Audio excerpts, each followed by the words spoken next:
sorry, but I'm trying not to cry out your name when I'm alone. No, should've walked away when you told me to. I'm stuck on you, I'm stuck on you. It's been 4 days since I last saw you. You walked away, said that it wasn't me, it's you. Now I'm trying to let go of you, let go of you, let go of you.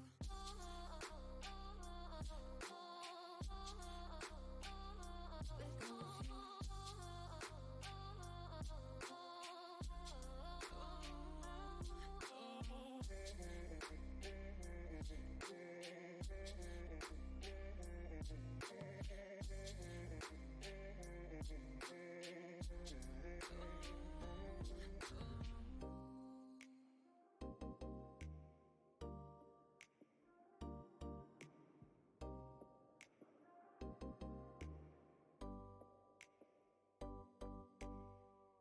You say you don't want nothing to do with me, that we're all done, that it just wasn't meant to be. Should've walked away when you came to me, when you came to me.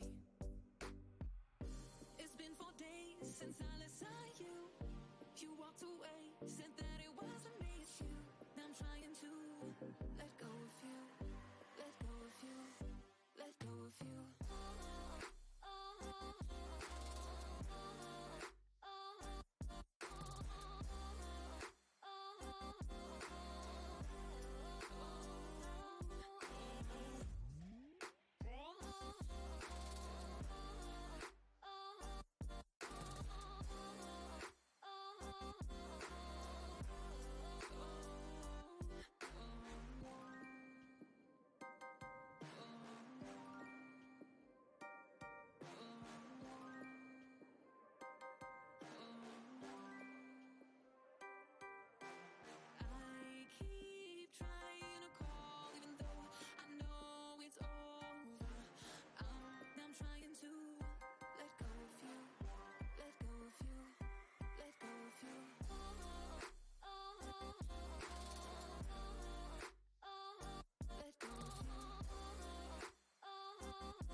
Hey, good afternoon, good morning, or good night, depending on whatever part of the world you're in right now. This is Gorgo 2005, welcoming everybody to the channel today.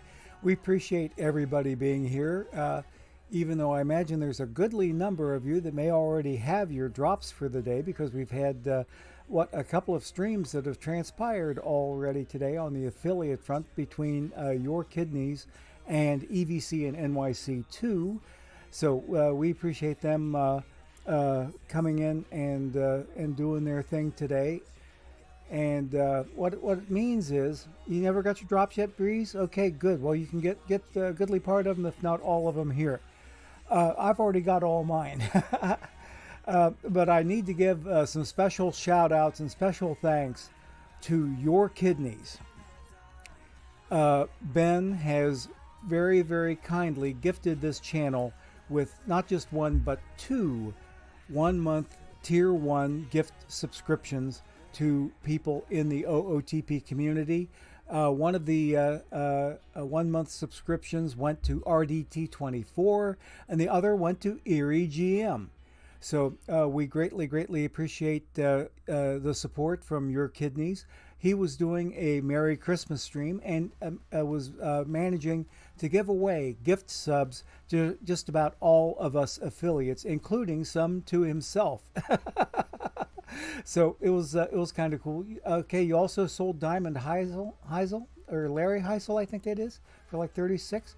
Yeah, you had a couple of good sales there, I think. Yep.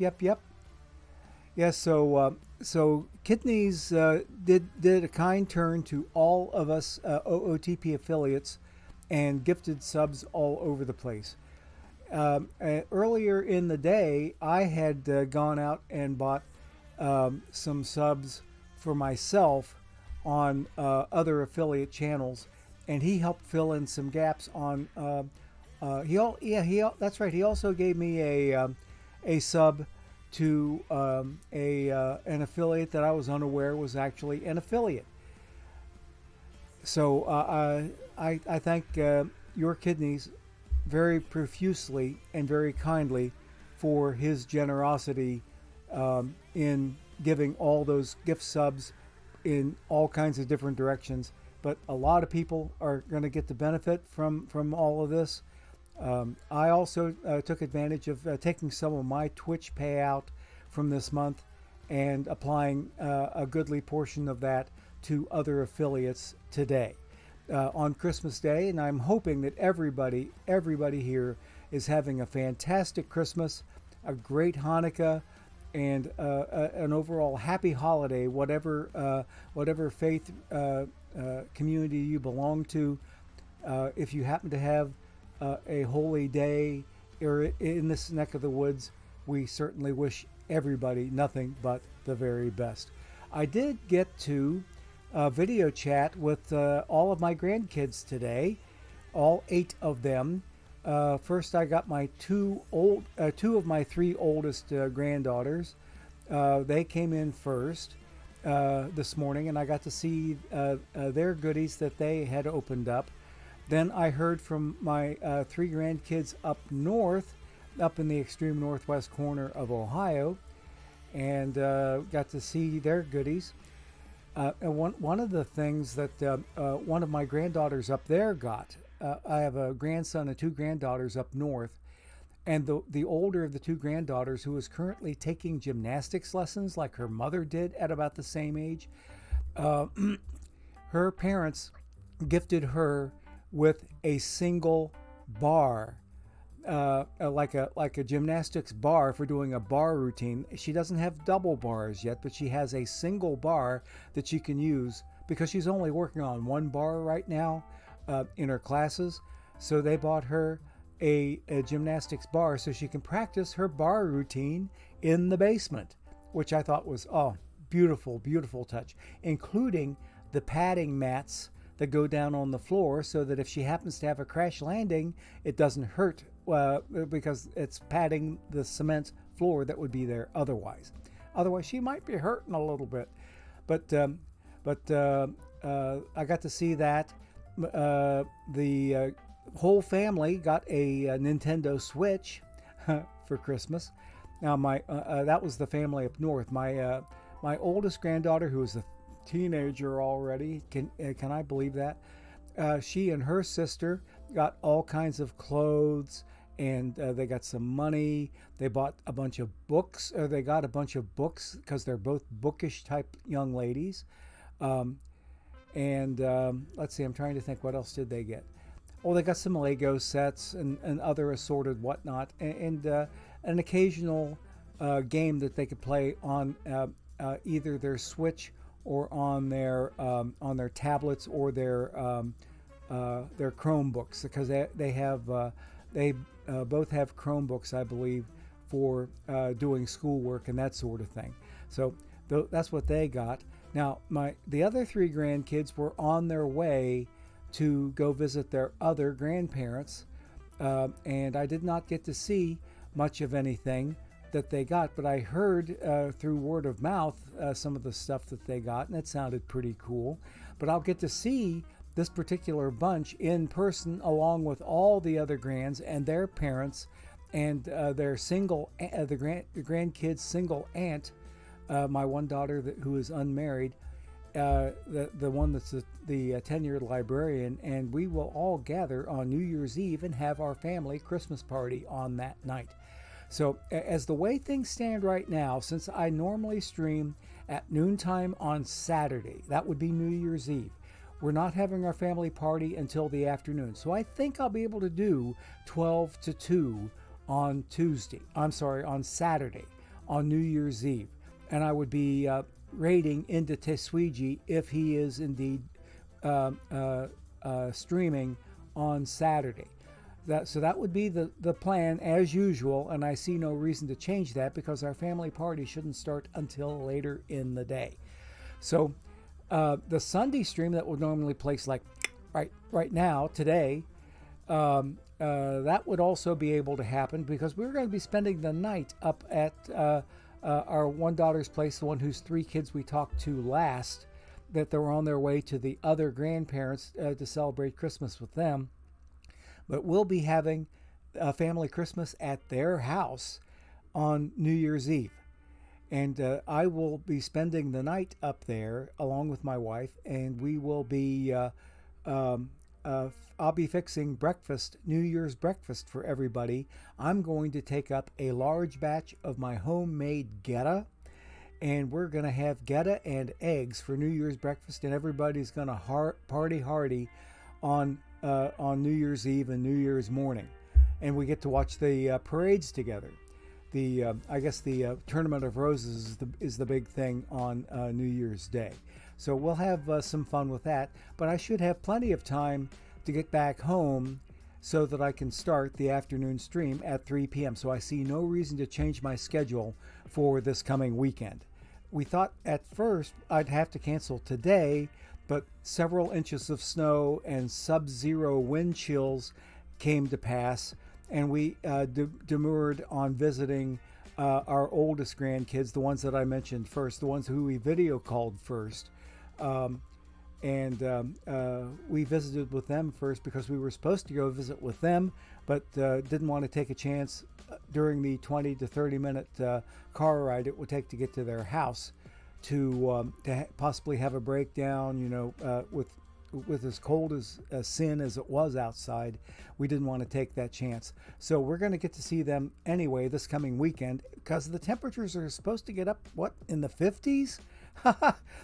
Which will thaw out all the pipes that may be frozen. I don't think we have any frozen ones, but it'll be fun in any event. So are any of my grandkids OTP players? Not yet. Not yet there, Breeze. We have, I have one son that loves to open packs. One grandson, I should say. One grandson who's a big pack opener. He loves to open packs. So anyway, I need to get back into the game here. Let's get over to the game real quick before I run into my first ad break timer because it's about ready to sound out. Okay. Oh my. Okay, so yeah, nothing new here, nothing new there. But anyway, I think, because here it goes, there's the first ad break timer. So before we take a look at team number 1, my Finneytown Flames, and see what they are up to, or really down to, Bree says he doesn't know what to do with these cards. Okay. Good luck with whatever you decide to do. That's the ad timer. Yes, sirreebies. So we are going to take ad break number 1. So please hang on for this word from our sponsors, and I'm going to double check to make sure that my music plays today. Hang on just a second. I just need to make sure of that. I need to bring up a piece of software, and there it is. And yeah. Okay, so let's go ahead and take that very first ad break of the day, and we shall return.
Okay, gang, we are back, and thankfully my music worked today.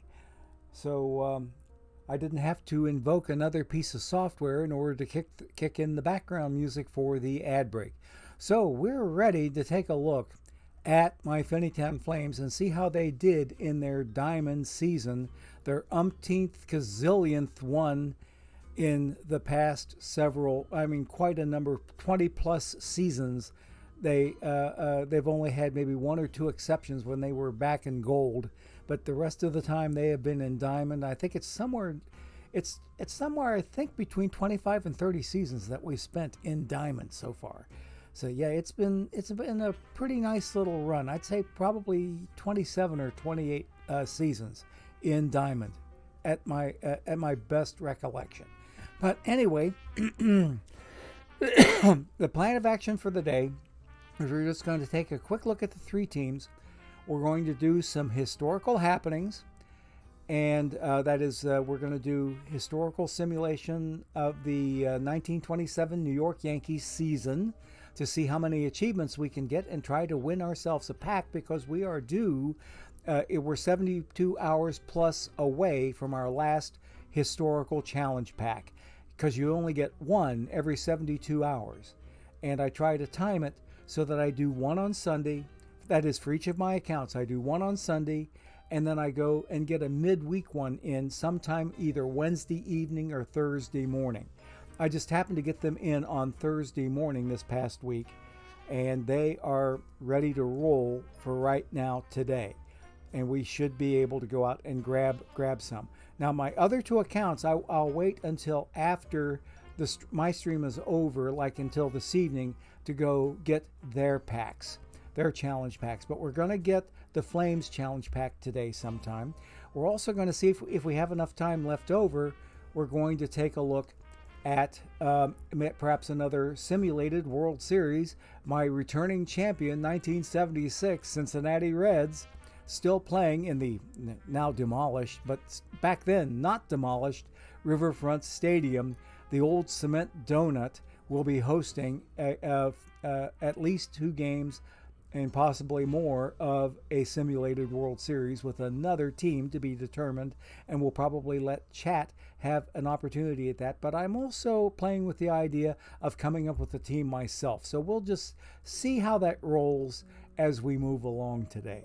But first, we want to take a look at the Flames. So let's get in there and see what's happening with them. Okay.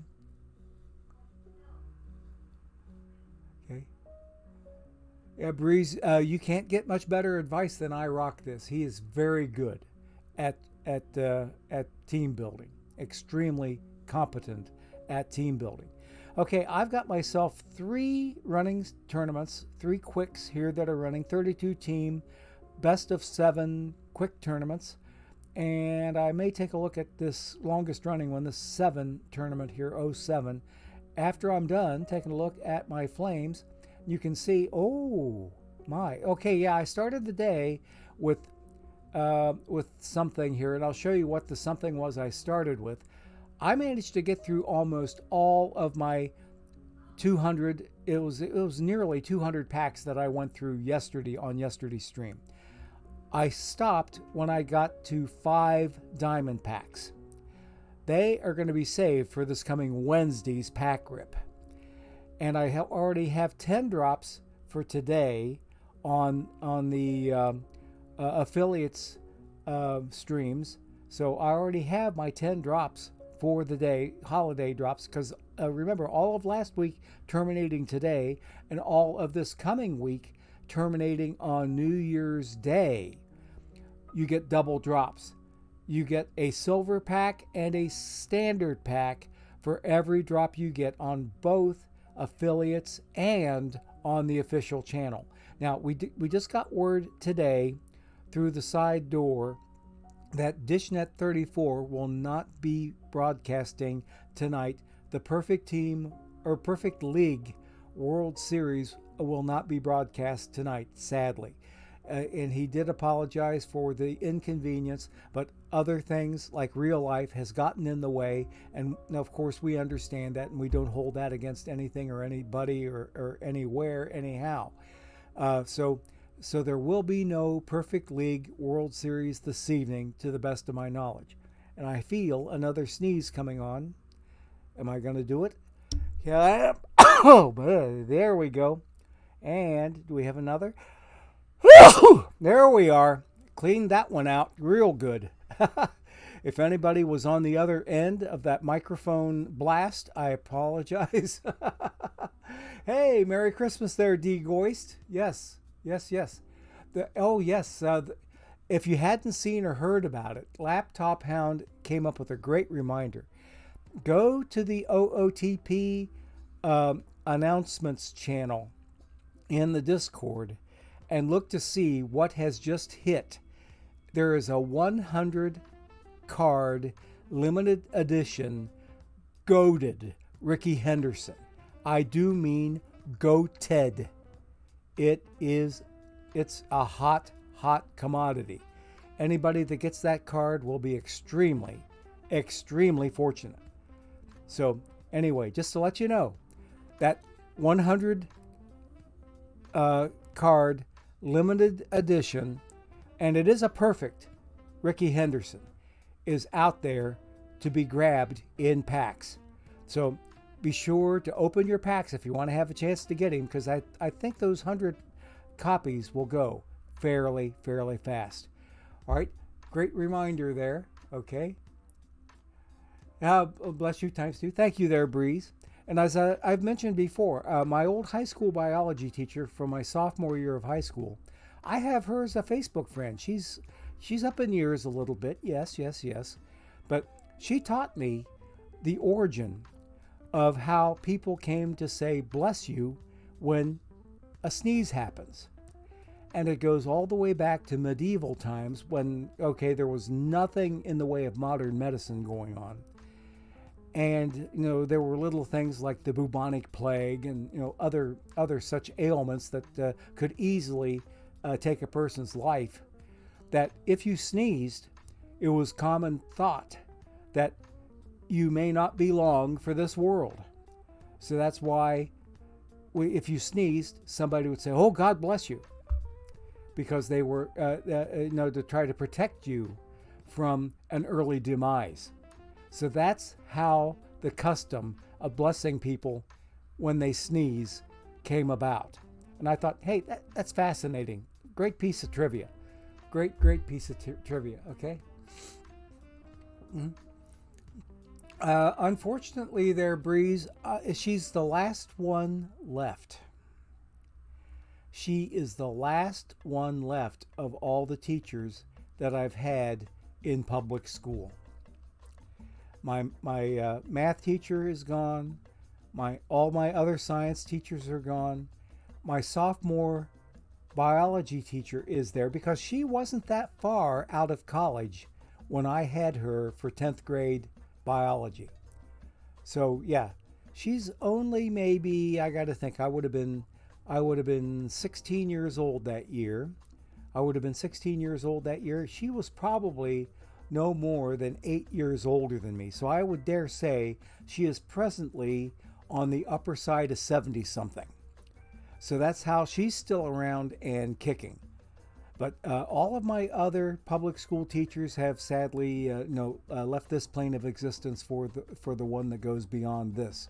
So, oops, I need to spam a tournament. I saw one die right before my eyes there. Let's see.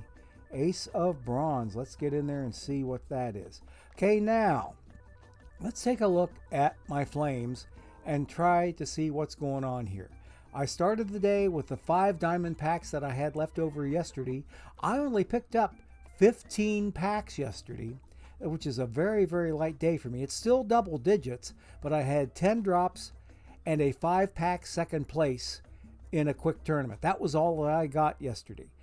I didn't get any official channel drops. I didn't get any more tournament drops. I didn't even get any mission pack drop or pack pickups.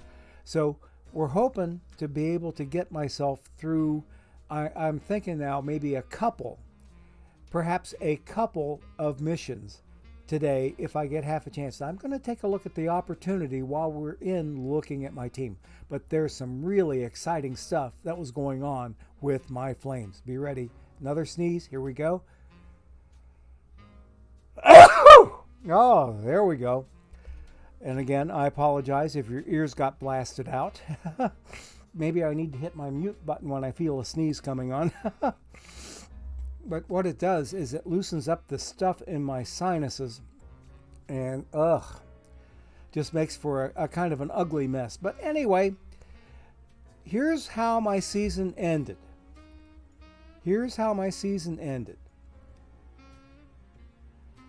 I swept at home our division winner, the Alexandria Dukes, that belong to Bredov.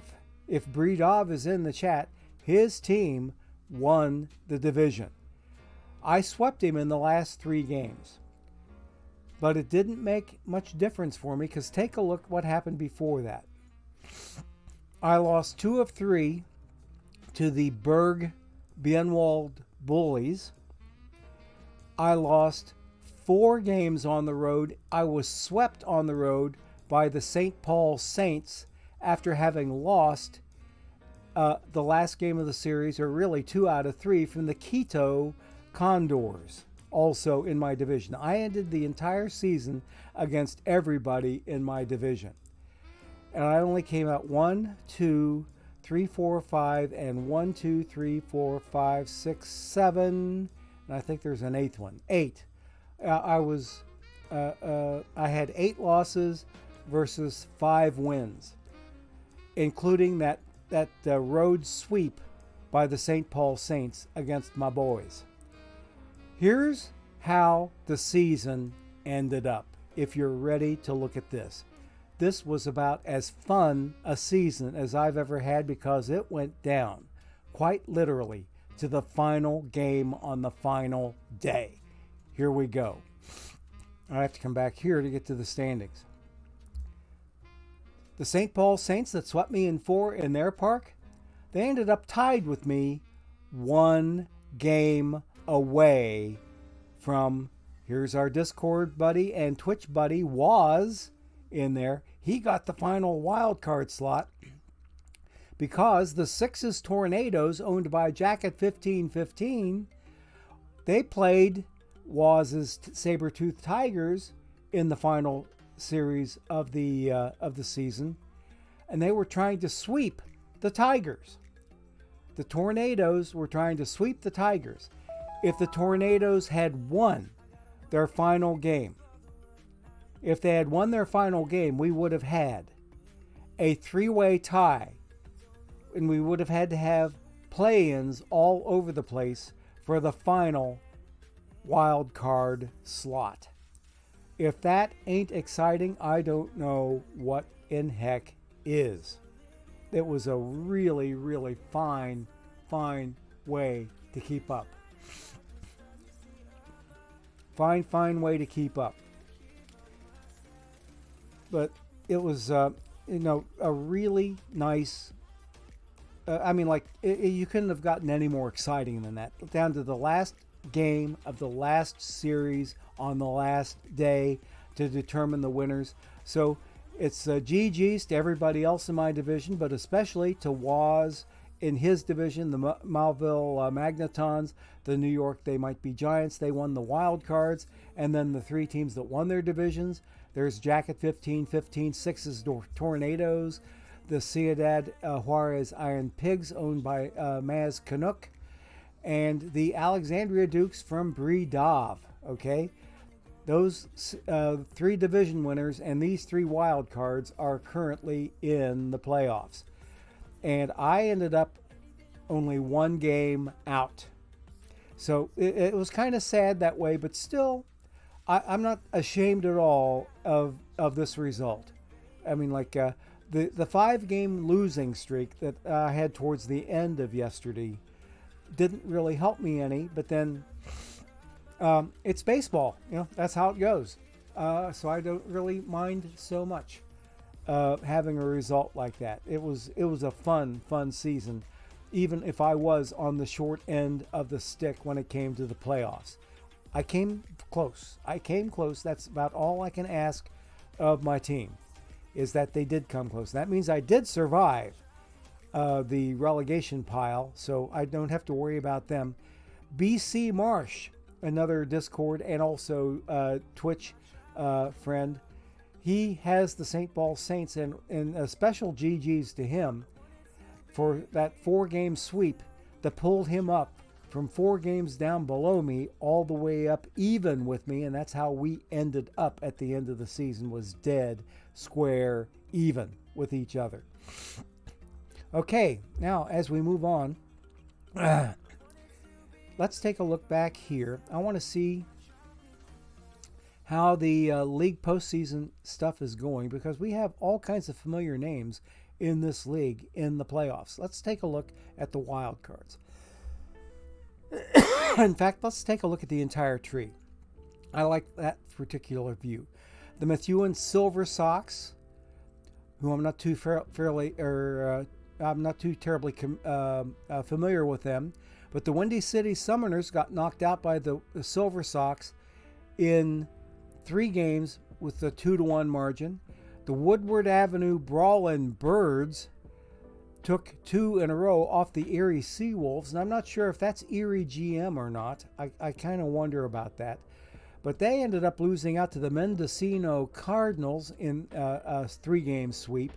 The New Barn Spartans, who won their division, won over the Silver Sox, the wild card team, 3-1. And now it's a division winner against another division winner on this side of the table.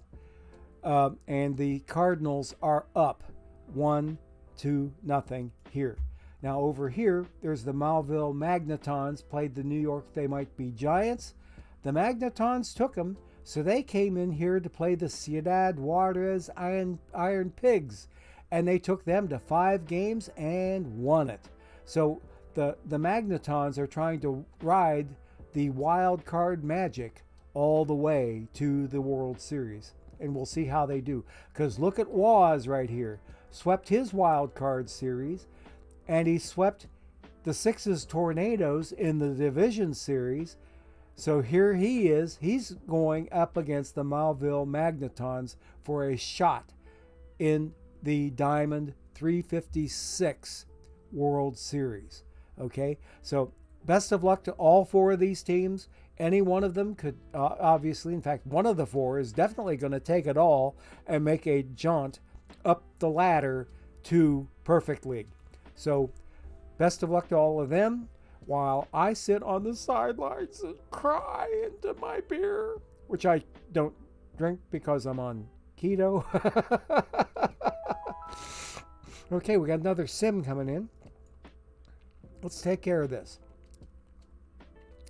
I'll tell you what I think I'm going to have to do. I think while this sim is coming in, I need to take a very, very short break and try to get things cleared out. I mean, like I'm having some serious sinus issues right now, and I do need to take care of them. So hang on just a moment, and we shall be right back in about half a minute to a minute. Here we go.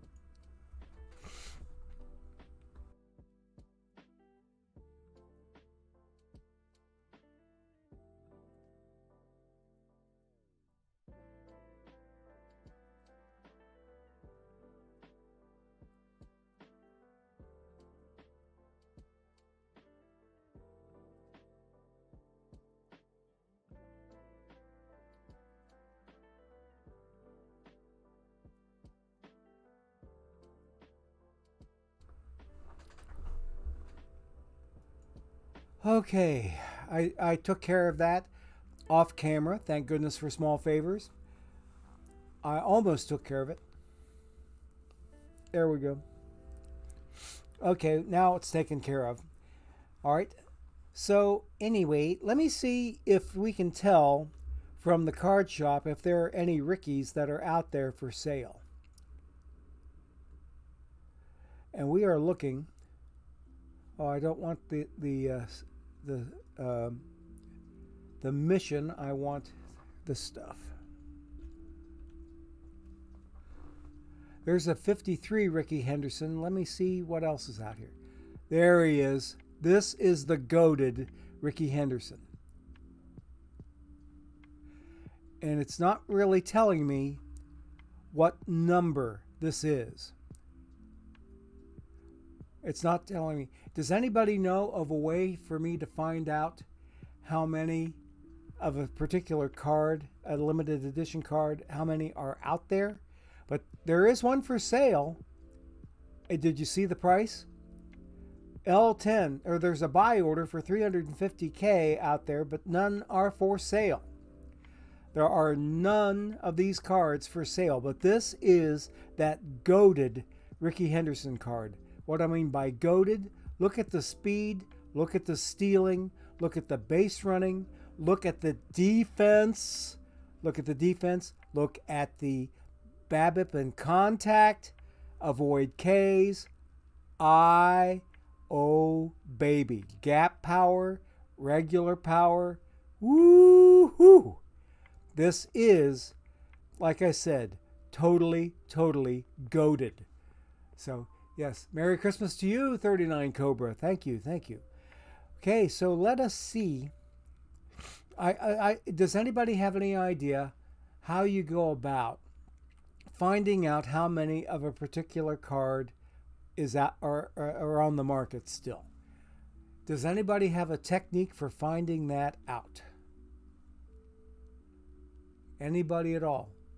Does anybody even in chat, even own this card? And you can maybe share the number that is on your card. That might give us a little bit of an idea, because it only came out recently. Very recently. Like, I think last night. Santa put something under the tree. But there are 100 copies of this, and nobody has any idea how to find out the number.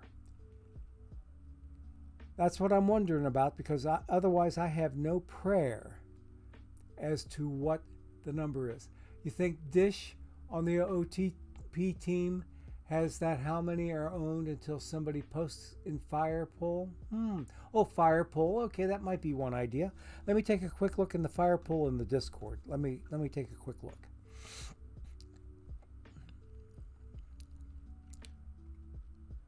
Okay. I'm taking a look at the more recent Firepools. And I don't see any. I see none. There is a Satchel Paige that just recently came out. And up here I see Oh, a 94 Plat 4 Diamond Dolph Camilli that somebody posted. Here is a Peak Noodles Han that made it. And there's a Peak Strider, a Live Strider perfect card that got posted. And there is a Live Aaron Nola, also a perfect card. And what have we here? That looks like a perfect also. Emmanuel Classe, he's in the fire poles. And that's Paul Goldschmidt, I see him. And there's another live card that looks like, yes, Ronaldo Lopez with the pale hose in the Windy City. And here somebody just posted the back of a perfect card, but it didn't show us what was on the other side. Oh, okay. There we go. It was the person that drew the Ronaldo Lopez. He shows a before and after of turning the card over. Okay. Yeah. But let's see here. Somebody else picked up an Eddie Collins. Fred the Baker got Eddie Collins. Josh Gibson landed in Phil Cross Fox's Christmas stocking. And here, oh yes, Gabby Hartnett, Cincinnati Reds catcher, got pulled yesterday. A Plat 4 perfect. Woo! Hot card. Hot card. So yeah, I don't see any Ricky Hendersons in the fire pole. You have to own the card to see the number. That's what I thought too, Cobra. That's exactly what I thought. Okay, so anyway, let's get out of here. We need to go into another mode to do what I want to do with this particular team. But before we do that certain thing in that other mode with this particular team, I want to take a look at a tournament. Then we're going to take a very quick look at the other two teams. We're not opening packs today on any of them. But let's see. This number 9 tournament I want to take a look at. There was a 7 out there, but I have since gotten eliminated from that one. So I'm wanting to take a look at this 09 tournament to see if I'm coming close to getting packs, because these would be my first tournament packs of the day, we hope. We already have 10 drops.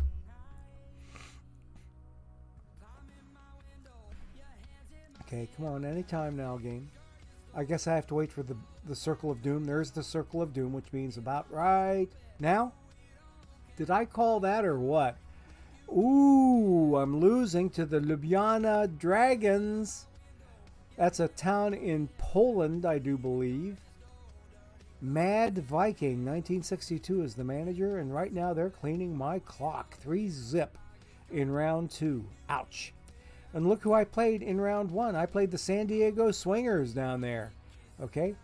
The good old San Diego Swingers, they are frequent tournament foes. I think this is the first time I've seen these Dragons before in a bronze tournament, and they are knocking me out big time. So we'll get out of here and assume that we will eventually lose in this one and have to spam another. But I want to come back here and do the historical challenge first. But before I do that, we take a look at the other two teams, and I get to cry a little bit. Okay, whoa. Okay, and we're looking for 2, and da-da-da-da-da-da-da-da-da. Okay, there we are. I did win 5 packs from this tournament right here. Look at how many packs I've gotten just since I got everything on this team ripped yesterday. I've already picked up another 26. 5 of them came from this tournament right here. So I'm going to start spamming some best of 5 here. But this team has the saddest story to tell. I mean, it's enough to make a grown man cry.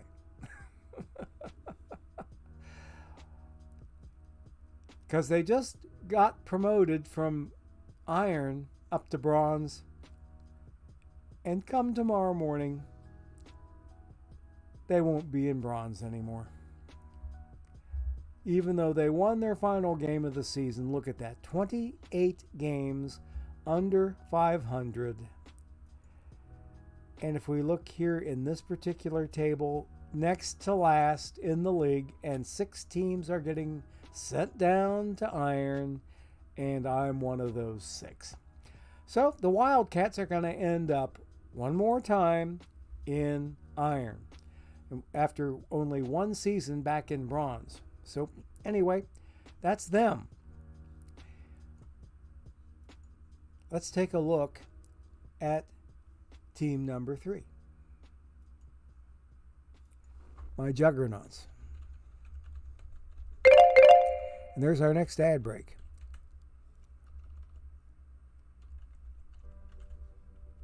So let's go ahead. I'm going to spam an ace of iron here. And they're down here. Okay, we're going to do that. Let's get ready and take ad break number 2. So please hang on for this word from our sponsors. Here we go.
Okay, gang, we are back. And I've already hit that quick tournament there. That ace of iron. So let's take a look and see. And look at these guys. They're sitting on 26 packs themselves after only having ripped everything that they owned yesterday. So both of my alt teams are doing well with pack acquisition. Mostly because they had a boatload of cards that they could sell. So we had a bunch of cards that got sold, duplicates that were worth something, and we were able to get large numbers out of those packs, or out of those card sales, I should say, and use the proceeds to buy packs. So I ended up with these Juggernauts 76 and 86. There was one point in the season, fairly early on, I was leading the division by 5 games. But I had the world's worst, it was either Wednesday or Thursday, that everything went to hell in a handbasket. And it was nothing but negative territory after that. That I basically stayed put in 2nd or 3rd place, and I ended up 3rd place, 8 games out of the lead, way out of the wild card. And these guys, they did manage to avoid relegation. I think they were like 2 or 3 games above the drop zone, and we can take a look at that real quick here. So right there, 70. Oh yeah, I was statistically tied with the top relegation team, but through a series of tiebreakers, look at all those 76 and 86s there. 5 of them. 5 teams with the same record, but through a tiebreaker system, the bottom one got sent down to iron.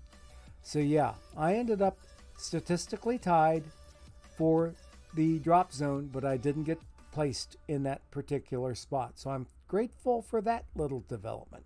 So I must have done better against the other 4 of the group than I did, than anybody else did against the rest of the group. That's my best guess as to how they managed to come up with this. Because normally I think head-to-head is the first tiebreaker when it comes to some of these lesser significant or lesser insignificance type of ties, like for a relegation spot or whatever. Now, the higher ones where you're trying to qualify for a playoff spot, yes, they do have play-ins there at that level, but they won't have a play-in or play-out way down here at this particular point in the table. So I'm just thankful that I'll be back to fight for another day in bronze with these juggernauts, and I'm still vacillating back and forth between the Wildcats and the juggernauts as to which one is going to become my theme team with Reds cards in it.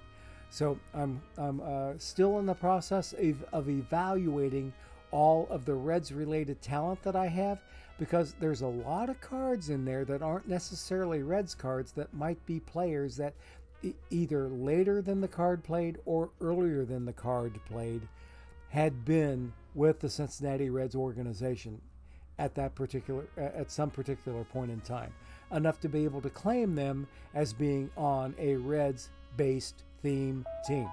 So we're waiting to see how they go. And in the meantime, there's not much else to see here.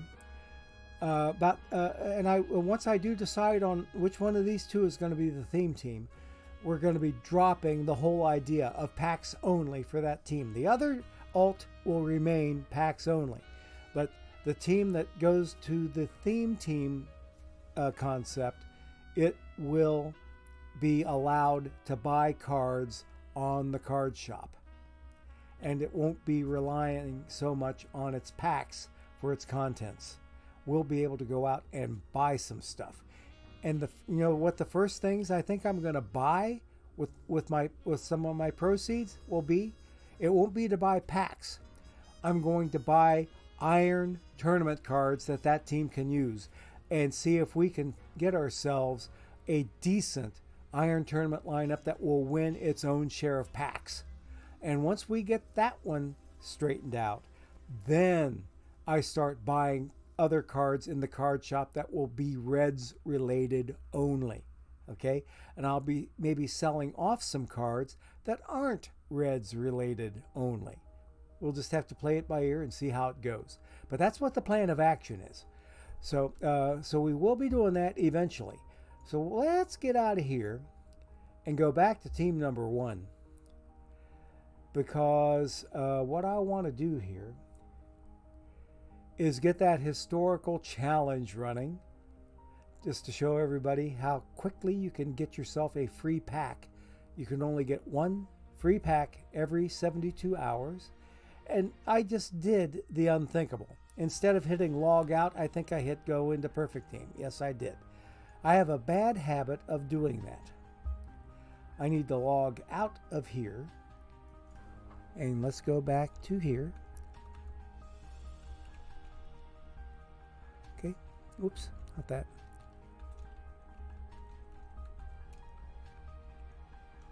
There. Okay. Oh, hey, I'm still surviving in that 09 tournament, so I must have won the next game to force it to a game number 6, I guess. Okay, so, or no, a game 5, because they were up 3-0. Now it's probably 3-1, and I need to go to a game 5 to get to a winning situation. So over here, we do not want any of these first 4 options. We want this one that's right smack dab in the middle of the left-hand OOTP baseball menu. New historical game. And it will keep a number of your settings that you've done on previous ones, and that is across any team on your license. So whatever settings I have here that persist, those settings, it will exist for my other 2 alt teams. Okay? So we say yes to that. I've already chosen. Now, this is one of the settings that stays the same regardless. That is, once you set it, it's a set it and forget it. Kind of like Ron Popeil and the Popeil ads that used to be on Buy It Now on TV sort of thing. So baseball's rebirth is my era. 1927 is the specific year, and later on I get to pick my specific team in that 1927 year, and that has to be the New York Yankees, because if you take the time to read the little blurb here on the 1927 season recap, you'll see what kind of damage that the Yankees did. They won a nice number, 110 games that year. And it's a 154 game season, so they went 110-44 on the season and just annihilated the Pittsburgh Pirates 4-0 in the World Series. Very simplified playoff structure. The winner of the American League plays the winner of the National League in the World Series, and that is it for all the marbles. That's the only playoff structure that exists in 1927. So now that since all this stuff is already set, I'm moving on.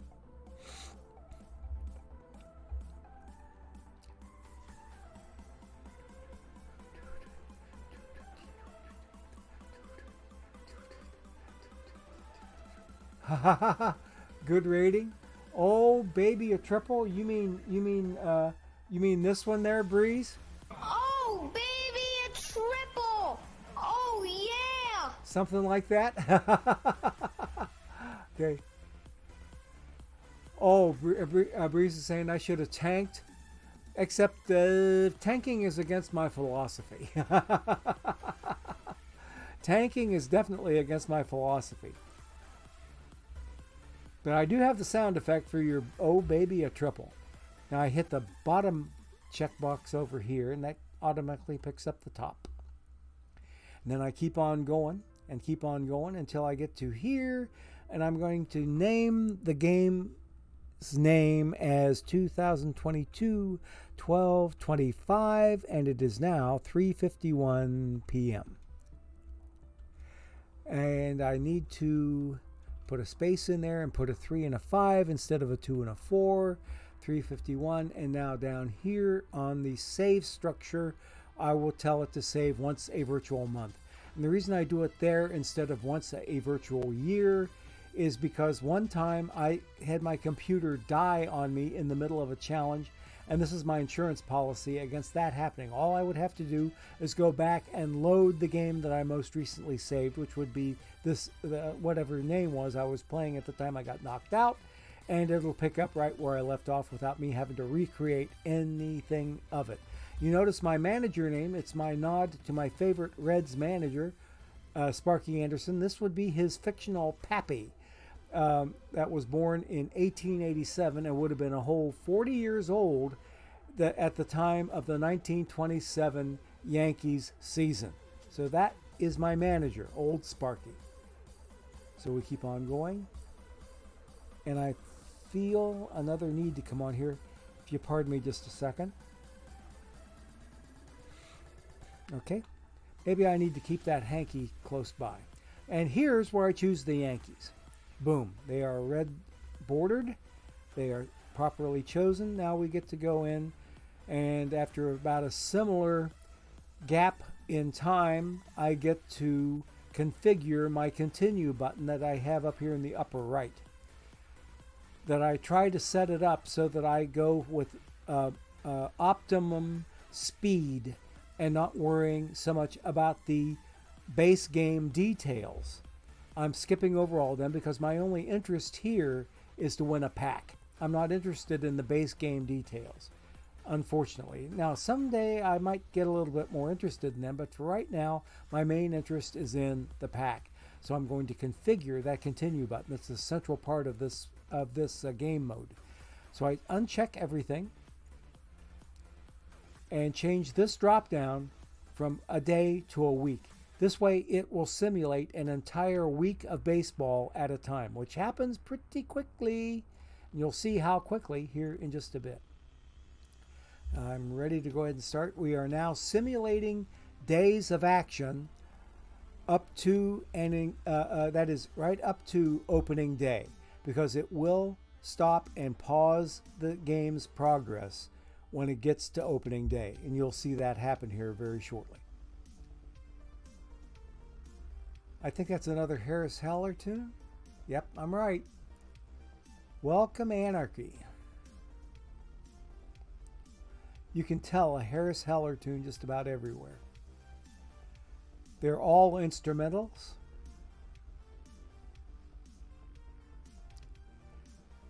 Some of them have an Asian flavor to them.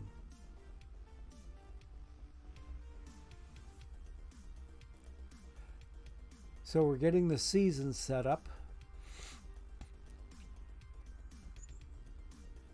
Okay, here we go. Autoplay was interrupted. Season starts today. Here we go.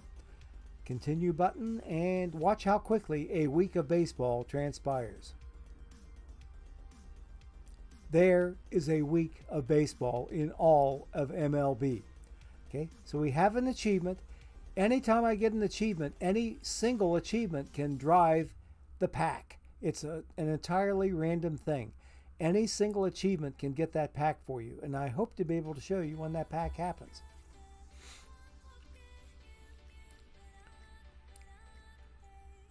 In fact, it should be fairly obvious when the pack happens. Ooh, 3 achievements, but no pack.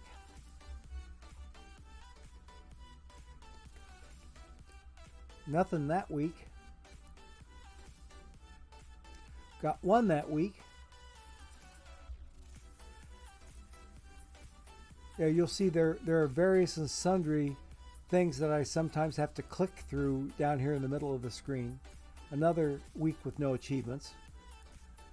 And yet another one.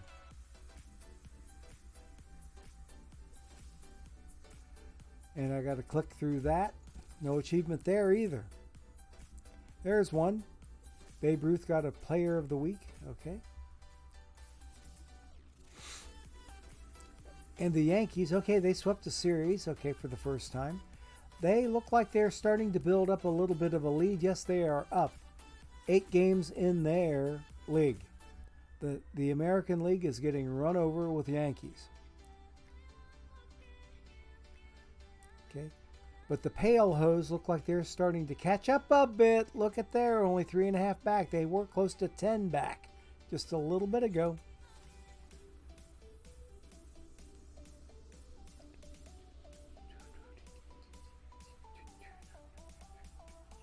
Nothing that week.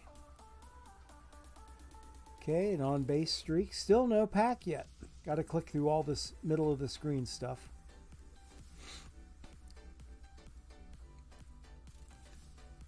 Just pick those Yankees. You are oh so right.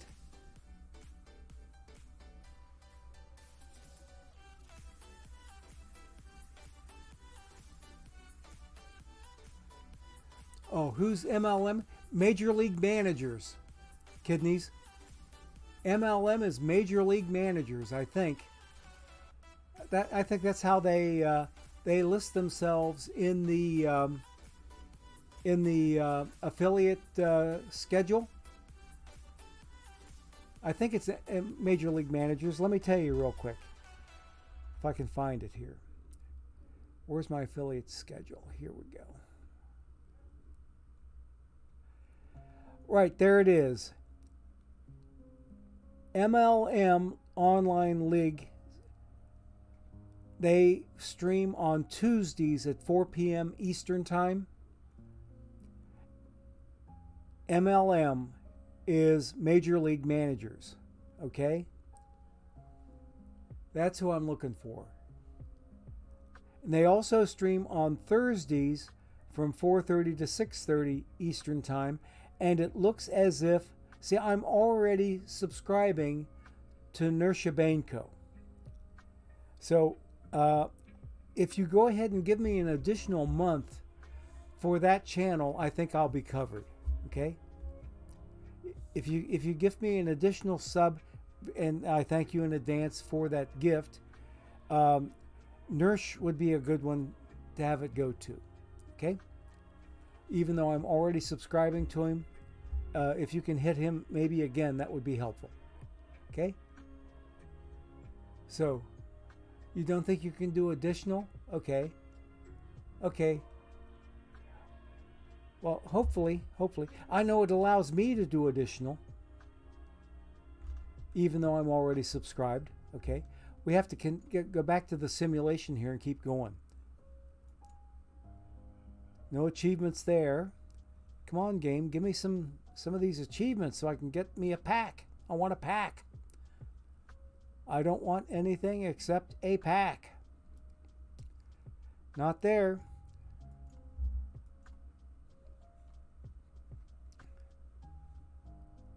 Nothing there. Come on, game. Be kind to this old man. If I have to do it a second time, I'll wait until we're off stream. We only have about 10 minutes left until our next ad break. There's one you can always count on happening with the 1927 Yankees. Babe Ruth is always going to hit his 400th home run, so you can bet on at least that achievement to show up. But it didn't generate a pack for me. There should be some generous end of season or post-season achievements that also count, and sometimes I've had to wait until the post-season achievements to get my pack. If I don't get them by the time the post-season achievements are through, then I have to replay the season and just rinse and repeat until I get the pack. Hit streak for Babe Ruth.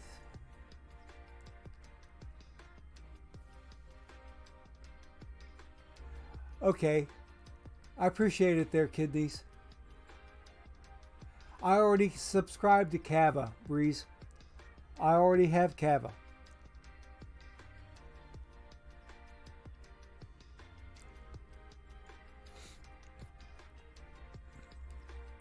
Okay, 2020. Okay, the season is over and we still don't have a pack, but we're going to the World Series. So let's see how we do against the St. Louis Cardinals. And yo, a little bit of a reverse sweep, and we came back and took the World Series 4-3. Let's go. So I got some more achievements coming up here once all of this activity ceases up here. And take a look. What did I just do? You see something that looks different about this screen? In front or in the back of my achievement screen? Guess what that is? That is a pack. I got my pack, and it's a standard pack. So I am officially done with this team getting its challenge pack. That was my challenge pack for the Flames. Now that we're through all of this, I'm going to fast forward using the play tab because I can't use it to do this anytime but after the World Series. I'm fast forwarding to December 4th to see what postseason achievements will fall to the 27 Yankees under my tutelage.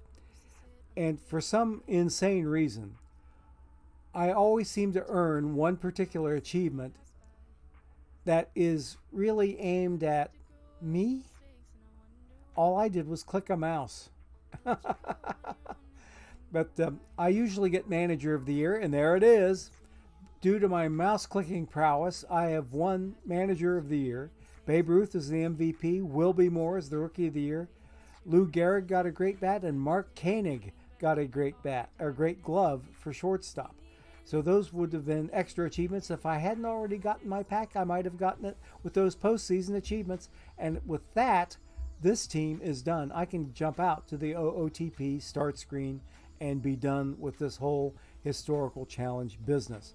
Okay, I do believe that with the time we got remaining, because I still have a 25,000 perfect point giveaway to do today, what I'd like to be able to do is let's do a challenge to the 1976 Cincinnati Reds, our returning champions. And I'm going to take the bull by the horns, and we're going to do one that we haven't done in maybe 2 months or so. We haven't had the 27 Yankees playing the 76 Reds. This might be a rubber match of sorts, because the first time they played, the Yankees won. The second time they played, the Yankees were the returning champion and my 76 Reds won. They have not lost since then.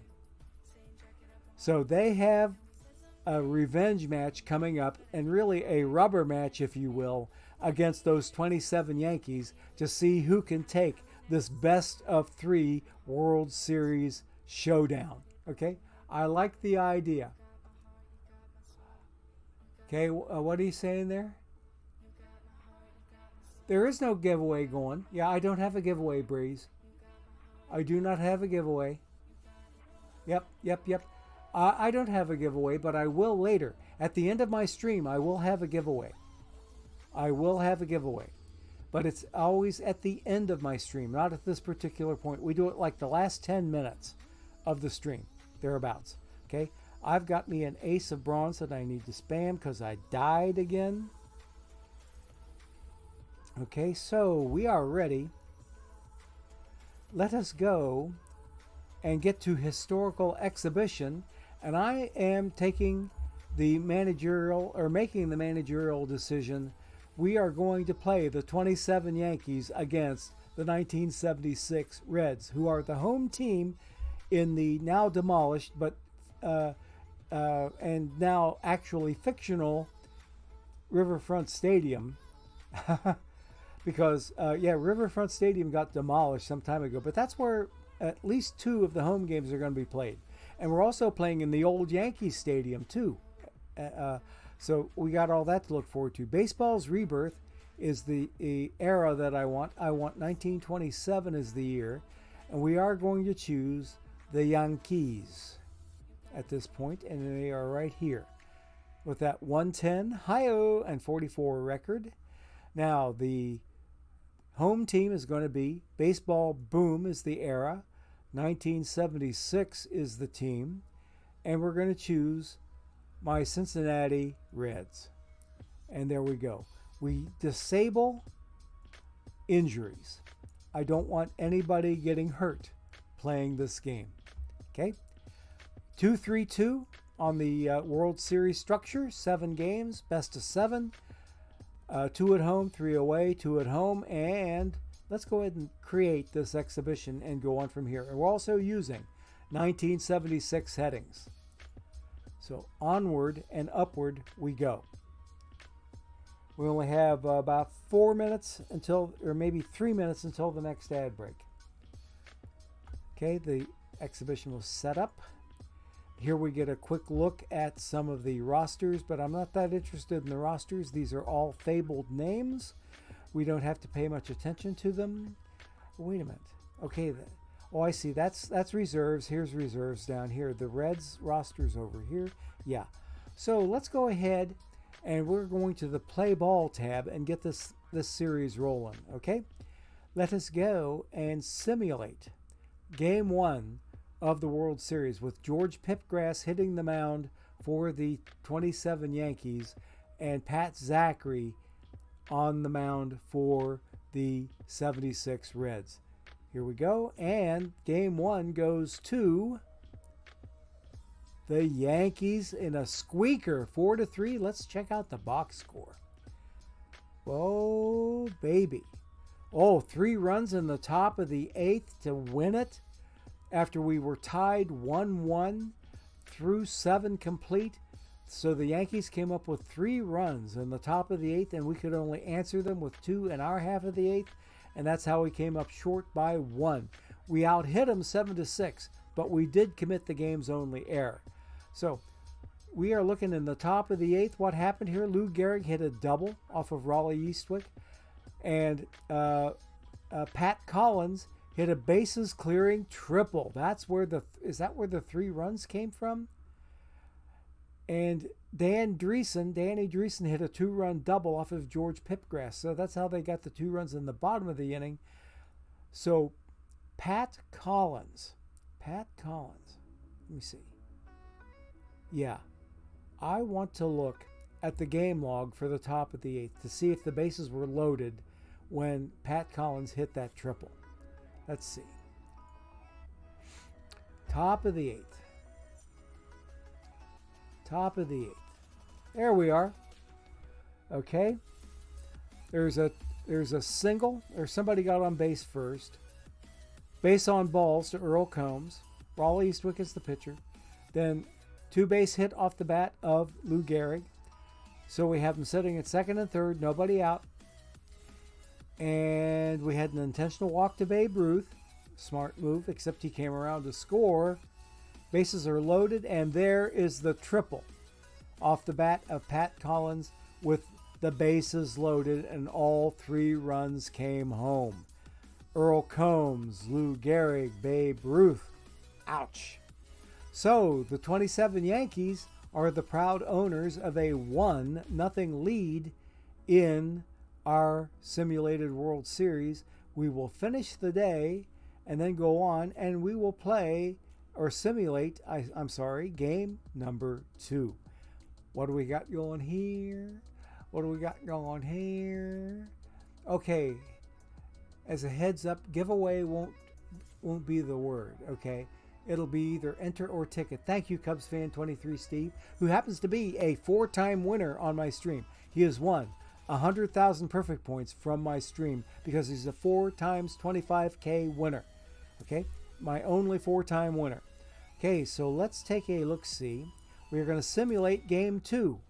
I think this might be a drum roll. We might need a drum roll for this, and game 2 goes to my Reds, 3-1. Let's take a look at the box score.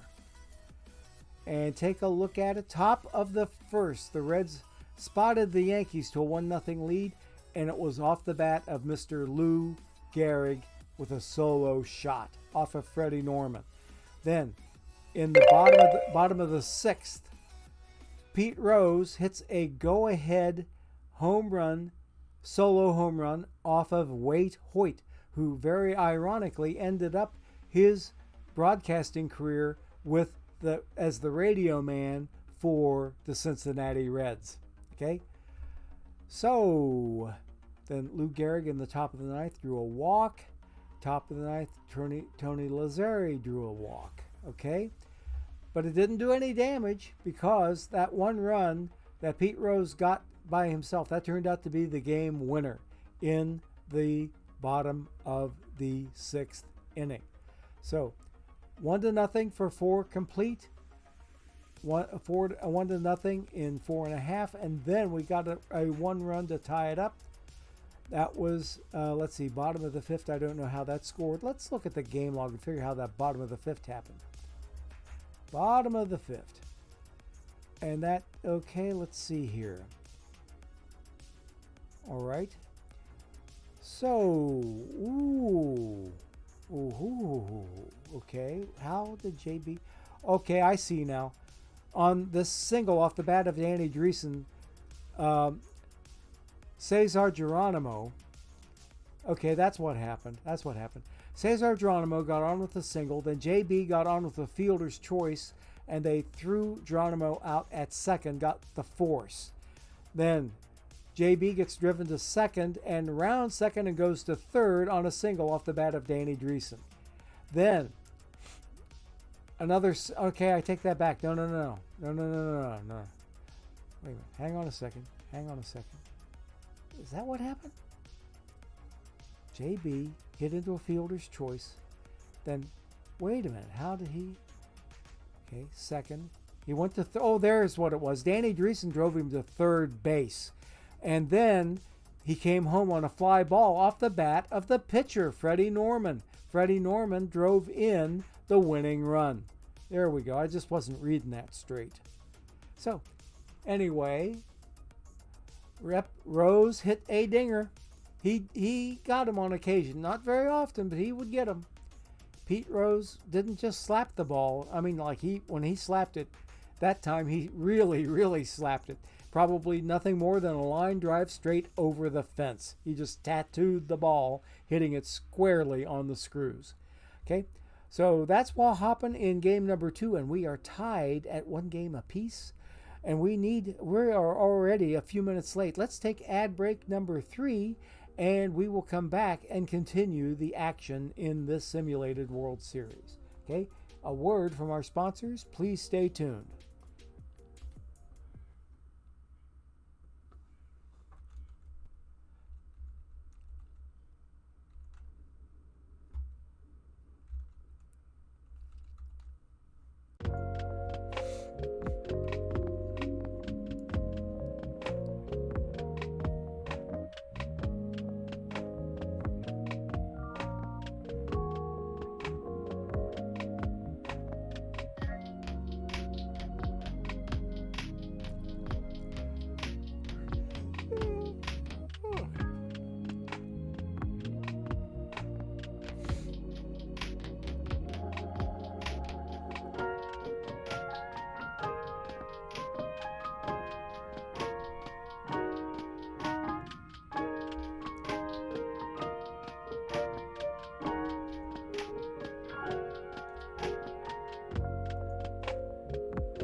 Okay, gang, we have returned. So let us go back to the game. I just need to figure out which one of these tabs I need to hit. Where am I? Oh, there I am, right there. Okay. All right, here we go. We are back where we last were. And the series is tied up 1 game apiece. So we will go and finish the day. And we will have another finish the day after this because this is the travel day. Watch this word tomorrow magically change to today as I hit the finish today button and boom. So we are playing in the old Yankee Stadium, 1927. We'll see more. It's not will be, it's will see, okay? Will Seymour is pitching against Reds right-hander Gary Nolan. And we'll see how this particular game plays out. Let's simulate game number 3 and see how we do. And the Yankees have taken a 2-1 lead in the series with a semi-commanding 5-2 victory. So we'll check out the box score, see who did what when. So the Yankees went out to a 2-0 lead. Reds came back with 1 run in the top of the 7th, but the Yankees really jumped ahead with 2 runs in the bottom of the 7th that turned out to be essentially the game-winning runs. And then they each team got a run in the 8th inning, and it ended with that 5-2 tally. Okay, in the, let's see, the bottom of the 3rd, Pat Collins hit a run-scoring triple off Gary Nolan. That drove in a run. Top of the 7th, what did the Reds do? Concepcion hit a solo home run off of Mr. Moore. Then, bottom of the 7th, Bob Musil hit a solo home run versus Gary Nolan. They ended up getting another run.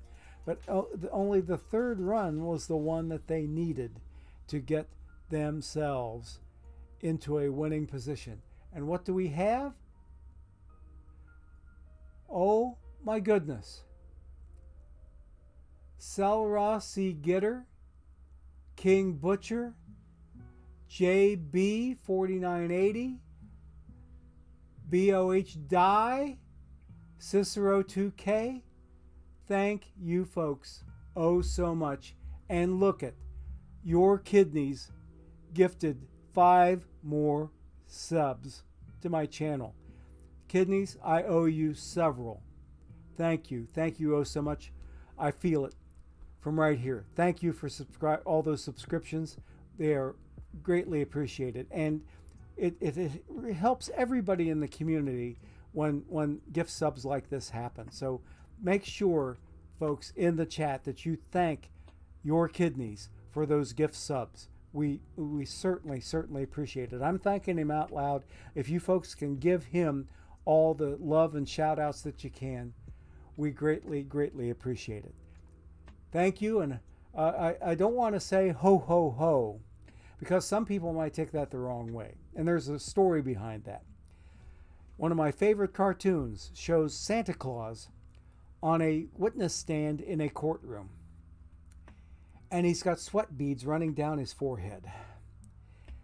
An attorney is grilling him while he's sitting in the witness chair on the stand. And the attorney is saying, "Did you or did you not, sir? Not just once, not just 2 times, but 3 times you referred to my client as a hoe." I love that cartoon. I absolutely love it. I think it was in New Yorker magazine, as a matter of fact. So when I say ho, ho, ho, I don't mean it in the lawyerly sense, but I mean it in the true spirit of the holidays, wishing happiness to all on this particular day. And quite frankly, for always too. So we have the 27 Yankees that are up on my Reds. We're going to come back and take us into game number 4 that's going to happen in Yankee Stadium. We got to finish the day, and we are ready to simulate game number 4. Are the Reds going to pull even and make it 2-2, or are the Yankees threatening to walk off with it with the next game happening in the old Yankee Stadium? Game 4 goes to... we're tied up 2 games apiece. Oh, baby. Look at all the scoring that happened here. 14-6. Let's go, Cincinnati. Okay. So they have taken game number 4 by an 8-run margin. That box score had to look insane. Tony Perez with 2 home runs. George Foster with 1. Babe Ruth had one, his first of the entire series. It took him until game 4 to hit a dinger. My goodness. And it took until game 4 for all of these players to get their first dinger. And in Tony Perez's case, Big Doggy also got his second. So, let's take a look at that box score. It's got to look insane. It's got to look insane. And yeah, the Yankees got spotted to a 3-0 lead. Okay? The Reds come back with how many runs unanswered? They came back with 7 unanswered runs to take a 7-3 lead before the Yankees made it interesting at 7-6. And then here it goes 10-6. And then it goes 14-6. So, yeah, after those 7 unanswered runs, the Yankees get 3 to get themselves up to 6 runs total. But then the Reds answer them back with 7 more that don't earn a response from the lower end of the box score. 3 and 4, holy moly. Tony Perez was the difference maker. Was he the star of the game? Yes, he was. Big Doggy with 2 dingers. How many ribbies did he have? He had, 6 RBI. And George Foster had 4. Let's go. Woo! And we had an RBI there from Pete Rose, and another one from Cesar Geronimo, one from JB, and another one from Davey Concepcion. So, yeah, that's a thing. 14-6. What a ball game for my Reds. Let's go back to play ball. We are ready for game number 5, and we need to finish today before we get to game number 5. Now, who's going to take a 3-2 advantage before we head back to Cincinnati's Riverfront Stadium? The 1976 Cincinnati Riverfront Stadium. Who's taking the advantage? It's going to... Come on, I hit that drum roll button.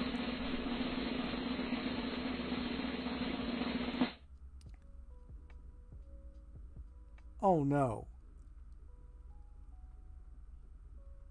I hit the play button. I didn't hit the simulate button. Okay, well, I'm going to fast forward it. Let's do this. Okay, I'm going to start the game. And then we're going to fast forward it all the way to the end. I hit the wrong button. My apologies. I hope to eventually be able to actually play one of these games out, or at least partially. Okay, I'm going to go to the entire game, and yes, I am sure this will finish simulating the game. And who is our winner going to be? We'll do the drum roll again.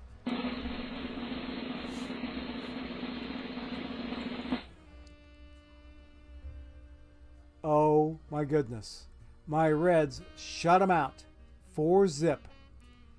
4-0, and Pat Zachary got credited with the shutout. Was it a complete game? Yes, it was. 2-hit shutout against that killer Murderers Row with the 1927 Yankees. He held those guys to 2 hits, 2 walks, 9 strikeouts, 116 pitches. Woo! Pat Zachary pitched the game of his life. Look at that pitcher score, 90. Woo! We'll take that one any day. Okay, so we are ready to go back to Riverfront Stadium, and I think we might be able to play this next one out. So let's go ahead, leave the game, and we will finish the day, and we will finish the next day. So we head back to Riverfront, and we are going to play this one out at least a little bit. And if it looks like the Yankees are going to win, then we'll try to play it out as quickly as we can, and we'll try to do the same thing with Game 7. So let's see how it goes here. The Big Red Machine. Oh, Jay Silviera saying that it should have swept them that time too. Ha ha! That 1927 Yankees team, they were not the same as the 1976 Yankees. I am sorry. They weren't even close. The 76 team wasn't even close to 1927. You don't have that murderer's row of Babe Ruth, Lou Gehrig, and the rest of the boys. That so-called murderer's row, Tony Lazzari with the stellar defense. They were one of the best teams to ever play the game, as the 76 Reds were also. But there is no guarantee that the 76 Reds should have swept the 1927 Yankees. Sorry to disagree with you on that front, but I think, well, it's our prerogative, and it is a little fun to disagree and have our points that we score in each particular opinion. So let's go ahead and get going here. We have us Freddie Norman on the mound, who drove in a game-winning run in his last outing. He is going to be facing Bob Musil in the opening frame. So let's go ahead, and with a 1-2 pitch, we'll see what Mr. Musil does with this, whether he strikes out or gets the ball in play. Strike three. He struck out on the really, really hard fastball strike, and he was out looking. So that's a backward K for the scorebook, and we are ready for the next batter. So Freddie Norman has himself one strikeout already. Earl Combs up at the plate, lefty on lefty action. Let's go ahead and keep going, and we are looking at a 3-1 count. Is it a walk? He walked him on 5 pitches. So he is on, Earl Combs is on with a 1-out walk. And up at the plate is now the Iron Horse, Lou Gehrig. Man on first, 1 out. And on a 1-2 count, he puts the ball in play, and it's a lazy floater out to center field. Cesar Geronimo pulls it in. Can of corn, so to speak. So we still have Earl Combs at first base, and we are ready for the next batter, who I believe everybody should be somewhat familiar with. That would be the Bambino, Babe Ruth. George Herman Babe Ruth is the next batter up. And with a 2-2 count, he struck him out swinging. And that is it for the 27 Yankees here in Riverfront Stadium from 1976. Okay, so after a half an inning, it is the Yankees nothing and the Reds coming to bat. So the Yankees have on the mound, there again, in a nice little piece of irony, the future Reds radio man, Waite Hoyt, on the mound, and Ken Griffey Sr. batting for the Reds. Ken Griffey Sr., father of Junior. Junior's age at about the time of this series, he would have been just a little dude.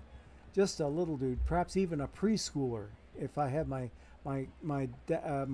numbers right. So here we go. Ken Griffey Sr. up at the plate, and on the first pitch he sees, he's going to put it into play. And what happens? Can of corn to Bob Musil in left field, down the third base line, and he hauls it in. 1 out for the Reds. And now up at the plate, Peter Edward Rose, graduate of Cincinnati Western Hills High School, who had a number of fine people that went to that high school. When she lived in the Cincinnati area, before she moved, before her parents moved her to California to be a movie star, Doris Day was a student at Western Hills High School. Okay, so she is a fairly famous person there. Also in the singing category, Andy Williams. It's the most wonderful time of the year. Okay, all right. So Andy Williams also went to Western Hills High School. So a number of illustrious people, okay, are graduates of that particular school. Andy Williams and all of the Williams brothers, he was part of an act called the Williams Brothers to begin with. All of them went to Western Hills and graduated from the same campus. Okay, let us go on, and we will see Wade Hoyt against Pete Rose with one man out in the top of the or bottom of the first. Okay, and on a 1-ball count, he puts it into play, and it was a ground out to third base. Okay, Gazella picked it up and threw him out at first, and Rose is out on a 2-pitch out, ground out to third. So next man up should be, I think, yep, Joe Morgan. Little Joe is up at the plate. Some righty on lefty action here. The Reds have a little bit of a left-handed loaded lineup. Now Pete Rose is a switch hitter, and they had him batting left. But now take a look at this interesting little graphic right here. Joe Morgan is a lefty, natural lefty, but the graphic is showing a right-handed batter facing the facing the pitcher, expecting to hit the ball from back here. Maybe he's going to do like some sort of a 360 turn and hit the ball outward instead of inward. I have no idea. But the graphic is a little confused here. So let us go on and see what happens with 2 outs in the top and the bottom of the first, okay? With a 1-1 count, Little Joe hits a pop fly. Oh, fairly deep, but on the warning track, it got pulled in by Earl Combs. Oh, wait a minute. It bounced off the wall, and he goes in head first, and Little Joe Morgan is in at second base with a 2-base knock. It looked like he caught it, but no, it bounced off the wall, and it's a 2-base hit. So that's what Little Joe Morgan did with 2 outs. Next man up is going to be Mr. George Foster, a man whose hand I have personally shaken, and he's still. This was, I'm trying to think now, how many years ago was it? It was only 3 years ago. It was spring of 19 before COVID hit, when my wife and I did a bucket list trip out to Arizona to catch some Red spring training, and I got to meet George Foster at one of those games that we got to see. Okay. All right. Griffey was born in 1969, so he would have been a 7-year-old in 76. Okay, thank you there, THF. I appreciate it. And good luck on completing that build lineup today there, Breeze. I hope so. New mic? No, it's the same old mic. I haven't changed the settings either, so no, it's my same old blue Snowball mic, and I'm still running it through voice mod, so not a new mic, I'm afraid. I don't think is it sounding clearer or any better than usual? Maybe I need to check some settings and see if anything got inadvertently set somewhere, and maybe copy those settings off somewhere. What do you think there, THF? Is the mic clearer than usual today, or is it more cloudy? I'll wait. I'll go ahead and continue on with the action here, because I need to see what George Foster does on this pitch with Joe Morgan sitting on second base. And on a 1-ball pitch, what's he do? A 2-run Johnson from off the bat of George Foster. It went deep, only 390 feet to straightaway left field. The left fielder hardly even bothered to turn around, because that ball was out of here. So far, that's a dish net ball go far, if ever I did hear it. Okay. Oh yeah, the mic. Okay, yeah, the mic is on. It's in my screen because depending on my seating position, THF. Yeah, this is the same mic I've always used, but it is appearing on screen mostly because of my seating position and also the position of the camera, my webcam. So what I do is I will go into OBS first, and get myself into a comfortable position and then adjust everything else from there. So that's why the mic is sitting right here where it is, with the meat and potatoes part of the microphone pointed straight at my yap here, and it picks up stuff much more directly that way. So yes, it is on camera. Sometimes if I sit up a little straighter and I don't have a slouch, I might do this and take the camera out of the action, but the mic is still pointed upward at my mouth. So it all depends. It all depends. But for right now, I'm keeping it up here. So we are going to go on to the next batter. That was a nice 2-out Johnson off the bat of Mr. George Foster. I got to shake his hand, and he still had the strength. 3 years ago, he had so much strength in that mighty right hand of his. It was a pleasure to shake it. Okay, let's go on. The Reds are looking pretty decent here in the top or the bottom of the second. Let's go ahead and see what Mr. Tony Doggy Perez is doing. So far in this series, he has 2 home runs and 7 ribbies. One of those ribbies came in another instance, because in that the one game alone where he was the player of the game, he had both home runs and 6 of those 7 RBI. So Tony Perez up at the plate, nobody on, 2 outs, and with a full count, what does he do? He takes ball 4, and he's waltzing off to first base. Wade Hoyt is having a struggle this inning. 3rd straight man to reach base off of the arm of Mr. Wade Hoyt, who was one of the premier pitchers of 1927. Okay, now the next batter up is going to be Cesar Geronimo. He was nicknamed the Chief as a play on the a Native American Chief Geronimo. So Cesar Geronimo's nickname was the Chief. Perhaps not so politically correct in this day and age, but back then that was, I guess, an acceptable name that could be applied to Mr. Geronimo. So he's up at the plate, 2-man out, man on first, and with a 3-ball count, he takes ball 4 and back-to-back 2-out walks. Wade Hoyt is really, really struggling. Let's keep going, and the next man up, there he is, Mr. JB, and even the face gen looks just like him, I do believe. Okay, so Johnny Bench up at the plate, man at first and second, 2 out, and on a 2-strike pitch, is he going to strike out? He took strike 3. Ouch, ouch, ouch. So JB let that one go by him and did not make a connection or even make an attempt at a connection. But not a bad first inning for my Reds. It is 2-0 at the end of 1 complete. So let's move to the top of the second. Next man up is going to be the second baseman. I almost put him at shortstop because that's somebody else.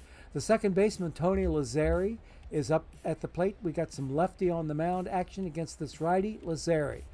And with a 1-1 count, what's he do? Can of corn for George Foster. Okay. Foster's responsible for the 2 Reds runs, and he got the first out of the top of the second inning. That brings to the plate Mr. Pat Collins, the catcher for the 27 Yankees. And now with a 3-1 count, he's going to put the ball in play or walk, and he just drew a walk. A 1-out walk to Pat Collins. So that's the first walk of the day for Freddie Norman. Let me take a quick look here. Yeah. Or is it the second? No, he's had 2 walks already today. I forgot that one. Okay, yes, that's right. There was somebody that did walk in the first inning. I do remember that now. Okay, so Mark Koenig is now up at the plate. That is the Yankee shortstop of the day. And with a 1-2 count, he took strike 3 looking. So that's another K for Mr. Freddie Norman. And let's take a look and see who's doing what here. Freddie Norman has how many strikeouts on the day? He has 3 strikeouts today, 2 walks. Oh, baby. Okay. So he is not looking too shabby. He's making himself a case for MVP of this World Series with that 1.04 ERA. He drove in the winning run in one of the Reds' wins, and he's throwing a decent game so far today. So it's somewhere, I think, between Freddie Norman, who has won MVP honors in past World Series. It's between him and, I think, Tony Perez for who's going to be the MVP of the series. And if it's anybody else, I will be somewhat surprised. All right, so the next man up is Mr. Mike Gazzella. He is the third baseman for the 27 Yankees. And with a 1-2 count, he zips it right up the middle, and it is a 2-out single off the bat of Mr. Gazzella. Pat Collins goes to second. Gazzella is now on first. And with 2 men out and 2 men on, we bring to the plate one Mr. Waite Hoyt in the pre-DH days. Okay? So Waite Hoyt is not a lousy hitter either. He's a decent hitter. Take a look at his average. Oh, okay, he doesn't have an average for this particular World Series yet, because this is his very first appearance at the plate, or maybe his second appearance. He has made plate appearances before in the earlier Yankees games. So he is up trying to get something going with those pitches. But he takes strike 3, swing. Oh, no, he did swing at it. He swung at the pitch, missed it, and he is out for the third out of the top of the second. Reds are up 2-0 at the end of 1.5, and I'm going to fast forward to the 9th inning. Okay? Managerial decision here. We're going to go to the 9th inning. Oh, baby, look, we're going to have us a Game 7. We are going to have a Game 7. The Yankees went absolutely batshit crazy, pardon my French, in the top of the third. We're not even going to take time to look at it. We're just going to go ahead and complete the game, okay? Let's go ahead and complete it, and the final score is aforesaid 13-7. Who did what? Lou Gehrig looks like he killed us. He had 3 hits, 4 ribbies.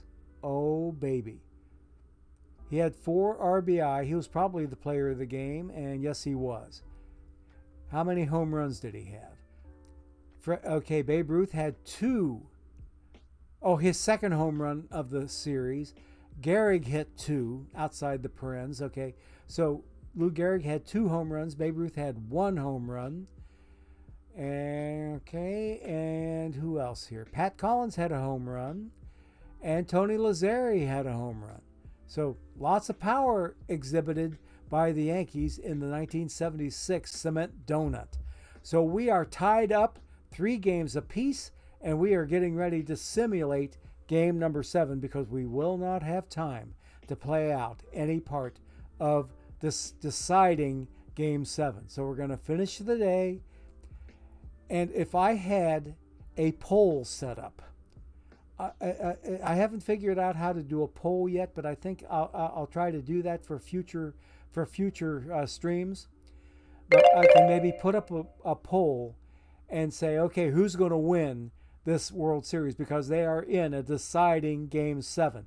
But before we get to simulate this exciting upcoming Game 7 with the 1927 Yankees and the 1976 Reds to determine bragging rights and future playing rights in the next simulation that we do, we're going to take our last ad break of the day. Here we go. Hang on, folks, for this ride and a word from our sponsors.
Okay, folks, I think we are back from our ad break, and it looks like we are.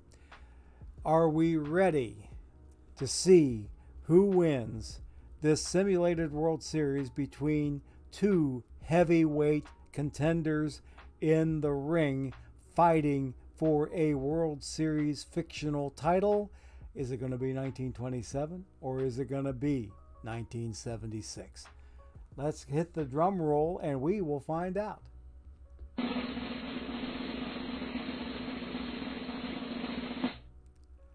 And the winner is Long Live the King. The King is dead. Long live the King. The 1927 Yankees have regained what they've always considered to be their rightful spot as the returning champion in these historical simulations on my channel, and they send my 1976 Reds packing and going home for the first time in supposedly weeks. So, the 76 Reds got shut out in their own ballpark. Gary Nolan gave up the game-winning runs, 6 of them. What's the box score look like? Lou Gehrig with a single off Gary Nolan. Did he drive any runs in? Top of the 4th, he could have driven something home, but the run in the top of the 3rd was the game-deciding run, you might as well say, for all intents and purposes. Let's look at the game log and maybe determine a little bit of something. Top of the 3rd, or in my case, I'm going to play sour grapes and say top of the turd. Okay, so we had Mark Koenig get up. He hit a ground out. There's one out now.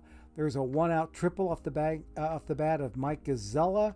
Will Seymour gets up there, hits a fly ball to left field, and that is your game-winning run off the bat of Will Seymour, driving in Mike Gazzella from third base.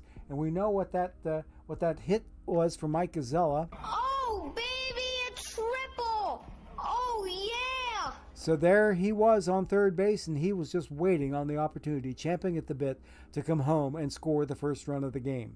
And that was really all she wrote for my 76 Reds. They got totally shut out. Now let's see what happened in the top of the 4th here.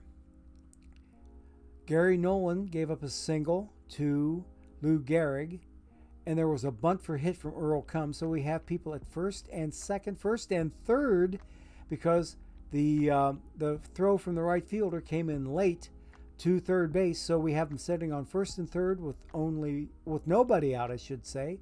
Next man up, Babe Ruth, struck out swinging.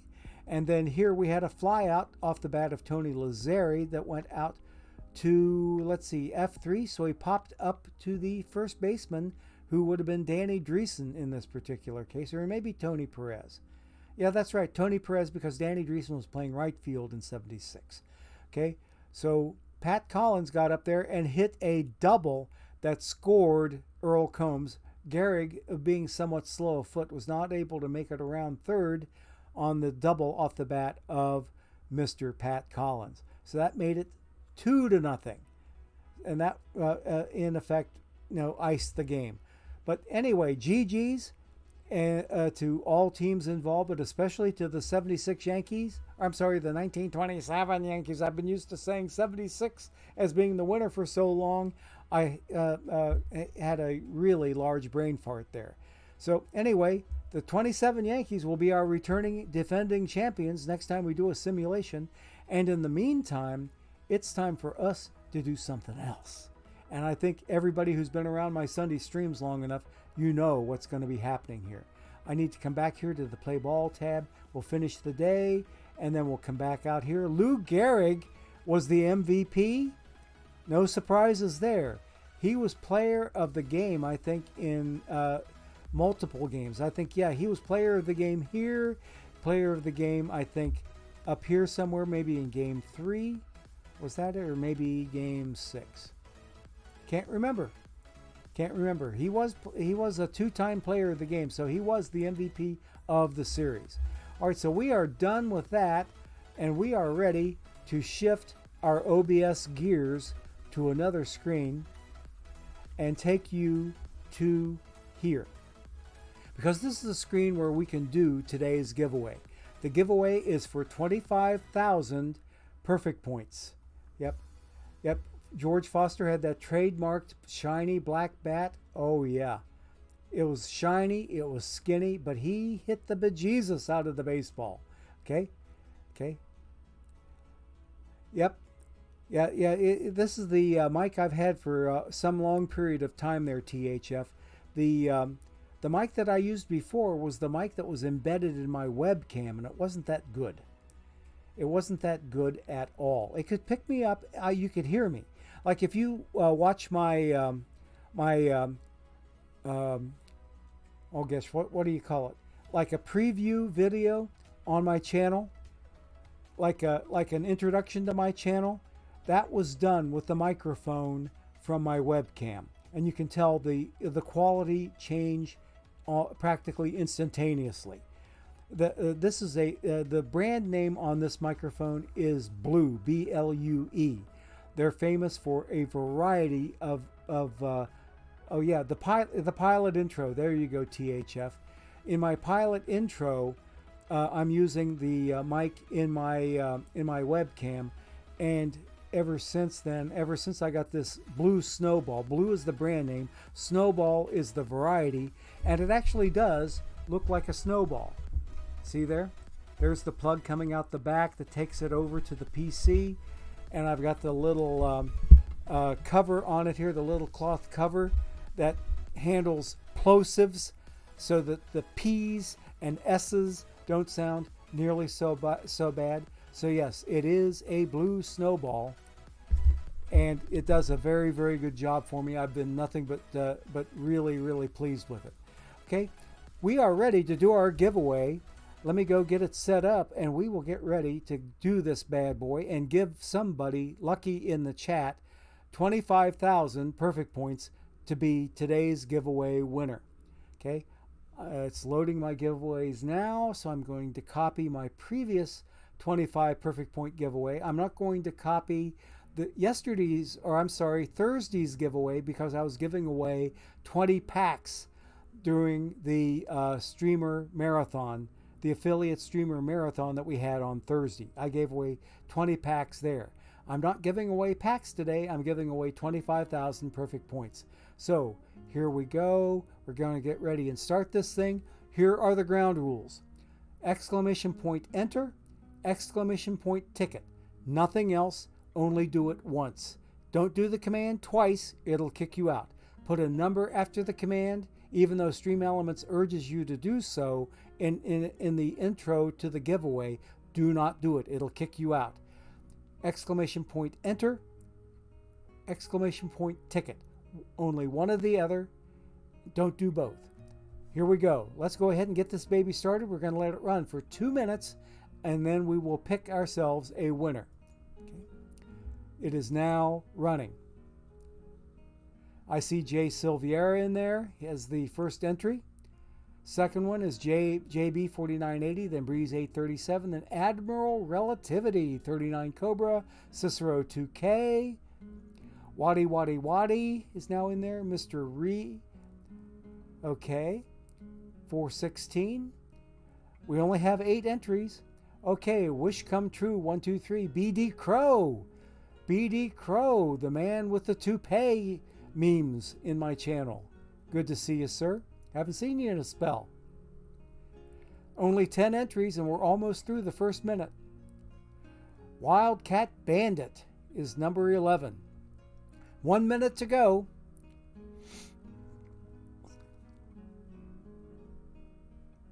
And there's LV Cats, I think. Oh, LV Cats, do that again. Don't put an exclamation point afterwards. You did not enter. Exclamation point goes in front, and then the T is the last thing you type before you hit your enter key. Okay? LV Cats, you need to retype it. The Holler, who was my last winner. There you go. Yes. Please go ahead and re-enter it. You got 15 seconds to do it. There you go. You're in. I see you now. Okay, we are now down to 5, 4, 3, 2, 1. The giveaway is closed. Only 14 entries out of 120 people that are in chat right now. Only 14 of you entered.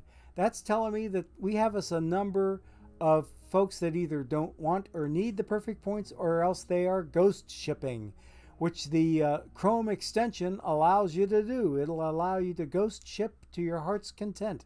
So the winner is going to be only against 13 competitors. Okay, let's see who our winner of 25,000 perfect points is going to be. It's going to be, drum roll please,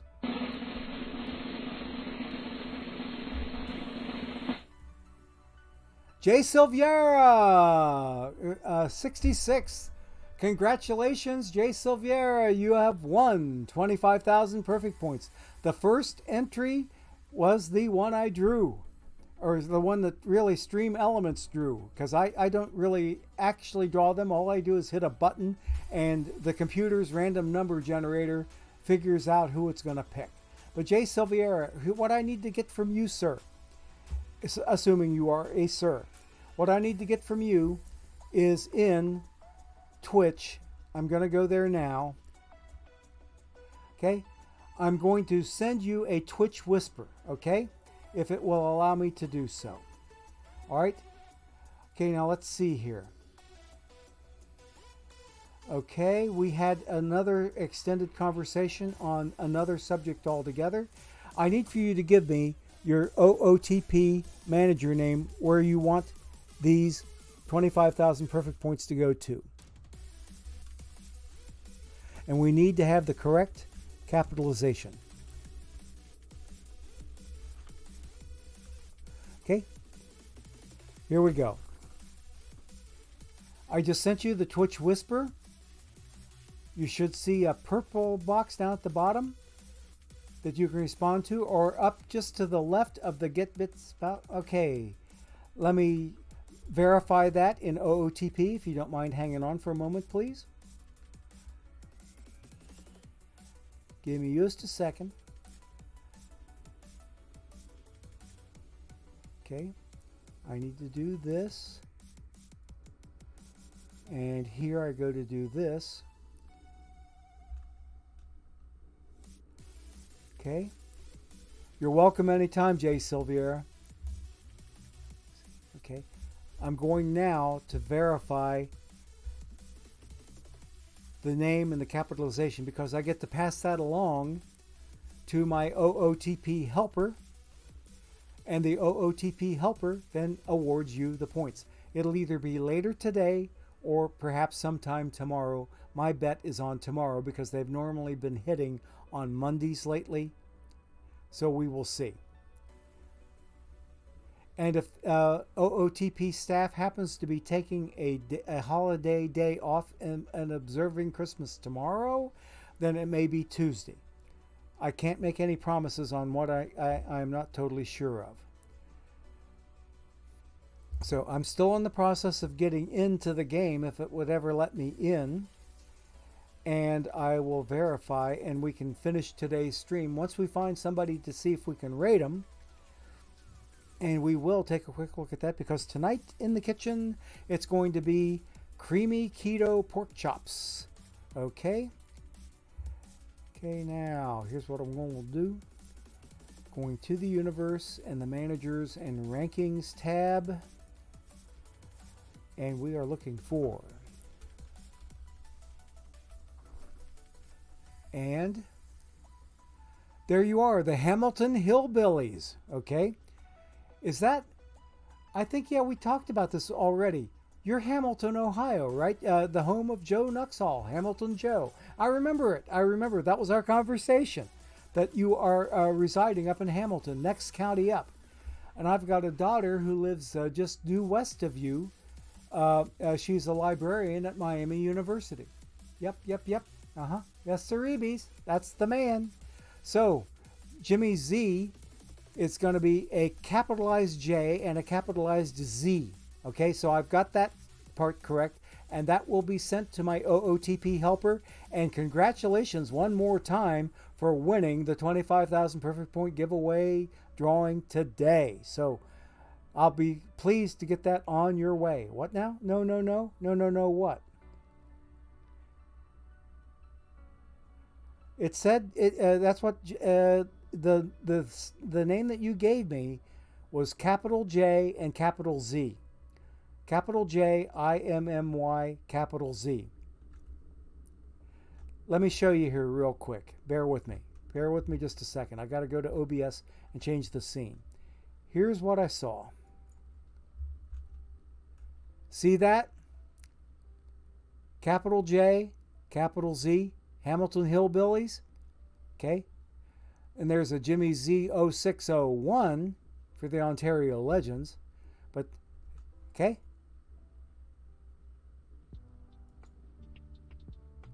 All lowercase? Alrighty. Well, okay. All right, well, I'll go ahead and send it along as that. And if they tell me that they can't find it, then I'll try the other one. Okay? We'll try that. Let's do that. Alrighty? So that's what we will try to do. Okay, I appreciate the feedback on that.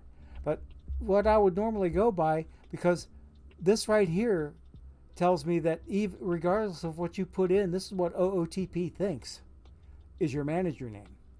See? It thinks it's going to be capital J, capital Z.